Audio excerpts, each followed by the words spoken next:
Words matter. Different terms and phrases can be a huge influence on how the public thinks about important issues. For example, the term homoual is more likely to be used to identify a group who some feel are outside of society, while gay and lesbian are much more inclusive terms. New research, Brianna A. Smith and colleagues examines how these words can shape how people feel about civil rights policies. They find that compared to gay and lesbian, homoual cues certain people to increase their opposition to civil rights policies that benefit gay men and lesbians. Language isn't neutral. The words that the media, voters, and policymakers use can drastically change public opinion. For example, more Republicans disapprove of Obamacare than the Affordable Care Act, even though these are two names for the same policy. Our research shows that important differences between the terms homoual and gay and lesbian shape public opinion on civil rights policies. In a historical review of words used to describe gay men and lesbians, we find that the term gay has been used by advocacy groups to signal pride and acceptance of homoual identity. The more clinical term homoual, on the other hand, has been used to pathologize and stigmatize same desire. The terms we use for homouality matter because they signal group identity.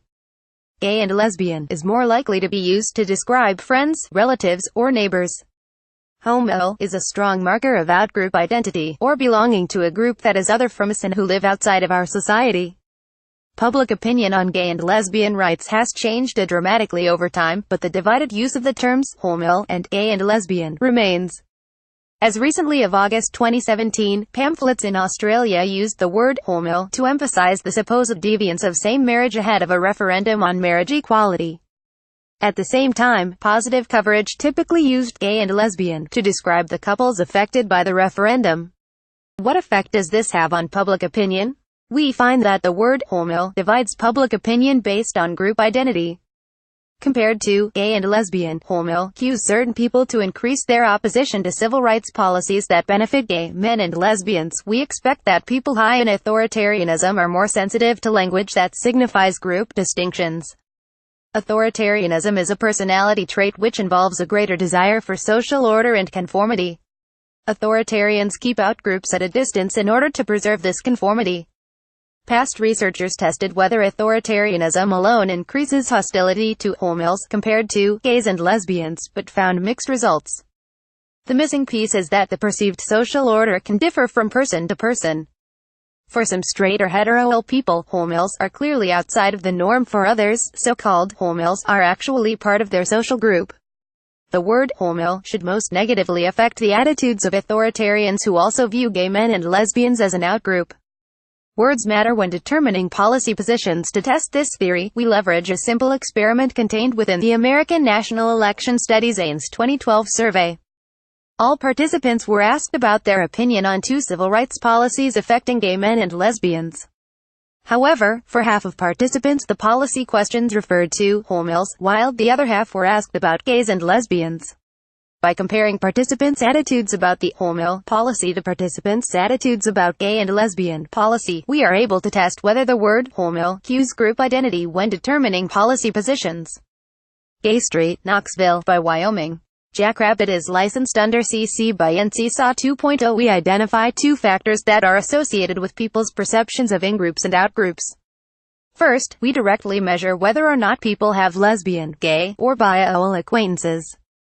Second, our historical research shows that the word homoual is often used in born-again Christian churches to combat the cultural acceptance of gay men and lesbians. Because of this, we expect born-again Christians to be more likely to view homouals as an outgroup.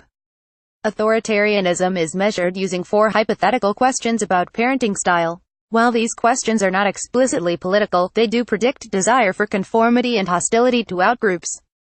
If our theory is correct, authoritarians who don't know any gay men or lesbians, or who are born-again Christians should be more hostile to policy that benefits homouals.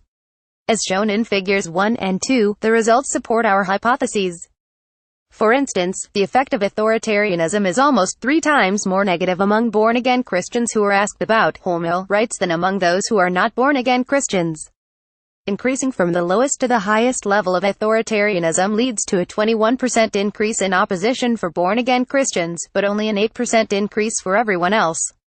Having gay or lesbian acquaintances similarly interacts with authoritarianism. Higher authoritarianism increases opposition to homoual rights more strongly for those without gay or lesbian acquaintances. When a policy is described as benefiting gays and lesbians, however, group identity doesn't affect authoritarian opposition. Figure 1. Interaction between born-again Christianity and authoritarianism, predicting opposition to homoual or gay and lesbian policy. Figure 2. Interaction between having lesbian, gay or bi or LGBT acquaintances and authoritarianism, predicting opposition to homoual or gay and lesbian policy. Our research shows that the use of the word homoual divides public opinion. This language does not simply make everyone feel more negative about civil rights policy. Rather, it increases opposition among those who both view gay men and lesbians as an outgroup and are predisposed to dislike outgroups. For those who attach less importance to group divisions, i.e., low authoritarians, the use of divisive language may actually decrease opposition, perhaps because it reminds them of the existence of prejudice, which they wish to distance themselves from. Nevertheless, a large portion of Americans are likely to react negatively to the word homouals. In our data, about 22% of people are high in authoritarianism and don't know an LGBT person. 23% are both high in authoritarianism and born-again Christian. The words we use to talk about gay men and lesbians can shape public opinion. Policymakers trying to emphasize group divisions can do so by leveraging the word homoual. For everyone else, gay and lesbian is a more neutral term which is less susceptible to opposition based on authoritarianism and group identity. By recognizing the importance of language, we can communicate more effectively about policy and combat attempts to manipulate opinion and divide the public. Please read our comments policy before commenting. Note this article gives the views of the author, and not the position of USAPP, American Politics and Policy, nor of the London School of Economics. Shortened URL for this post: http://bit.ly/2bnkh_blank. About the author: Brianna A. Smith, University of Minnesota. Brianna A. Smith is a PhD candidate at University of Minnesota. Their research incorporates theories of psychology and decision-making to better understand the complex ways people form political opinions and participate in politics. Their dissertation focuses on the impact of threat on participation and polarization in American politics.